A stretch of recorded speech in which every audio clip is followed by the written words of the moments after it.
تخيل معايا كده انت واقف وسط ناس كتير لابس شيك واثق في نفسك كل العيون عليك بتستنى اللحظة اللي هتتكلم فيها وتسيب بصمتك تيجي اللحظة تبتسم تقول جملة وفجأة تحس الجو اتغير الناس وشوشهم اتبدلت النظرات بقت غريبة وتكتشف ان كلمة واحدة بس هدمت الهيبة اللي بتبنيها في سنين. طب ازاي وليه؟ النهاردة هقولك اخطر كلمات وتصرفات ممكن تدمر صورتك وهيبتك من غير ما تحس، ولو عايز تحافظ على احترامك وسط الناس لازم تبطلها فورا. بص، كتير مننا بيظن ان احترام الناس ليه جاي من الشكل او اللبس او حتى الشغل، لكن الحقيقة الهيبة بتتبني بكلمة وبتنهدم برضه بكلمة. انا شخصيا حصل معايا موقف عمري ما هنساه. كنت جاهز متأنق واثق، دخلت اجتماع مهم. اول ما اتكلمت حسيت ان كل اللي حواليا اتغير، ابتسامات راحت، نظرات اتكسرت، كل ده علشان كلمة واحدة قلتها غلط. طب ايه الاخطاء القاتلة اللي بتدمر هيبتك؟ في 6 أخطاء ناس كتير بتقع فيها وبتخسر احترام اللي حواليها من غير ما ياخدوا بالهم، وآخر سبب هو الأهم.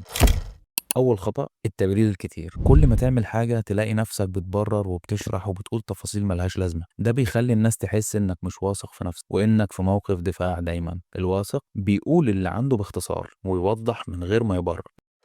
الخطأ التاني العبارات الضعيفة. ما تبدأش كلامك بجمل زي أنا أعتقد، يمكن، آسف، بس الكلام ده بيخلي الناس تشك فيك قبل حتى ما يسمعوك. اتكلم بثقة، بدل ما تقول يمكن القرار ده صح قول القرار ده هو الأنسب دلوقتي. اختار العبارات بعناية، دي سبب رئيسي علشان الناس تثق فيك. الخطأ الثالث الضحك والتفاعل الزايد. كل شوية تضحك أو ترد بانبهار على أي كلمة، دي مش لطافة. ده بيخلي الناس تحس إنك بتحاول ترضيهم بأي شكل، وده بيفقدك الهيبة وبيخليهم هم كمان عاوزين يبعدوا عنك. الخطأ الرابع مقاطعة الكلام. بتقاطع الناس في نص كلامهم، دي مش قوة، ده ضعف. القوي هو اللي بيسمع كويس ويعرف إمتى يتكلم وإمتى يسكت. الخطأ الخامس الشكوى الكتير. مش كل شوية تشتكي وتتكلم عن مشاكلك. الناس بتحب اللي يديهم طاقة مش اللي يسحب منهم طاقتهم. شارك مشاعرك مرة أو اتنين، لكن ما تبقاش دايما الشاكي الباكي. ده بيخلي الناس تمل منك وتتجنب الكلام معاك. سادس خطأ الكلام بسرعة. بتتكلم بسرعة جدا وكأنك عاوز تخلص. ده بيخلي الناس تحس انك متوتر او مش واثق في نفسك. خد وقتك، اتكلم براحتك، وخلي كلامك موزون.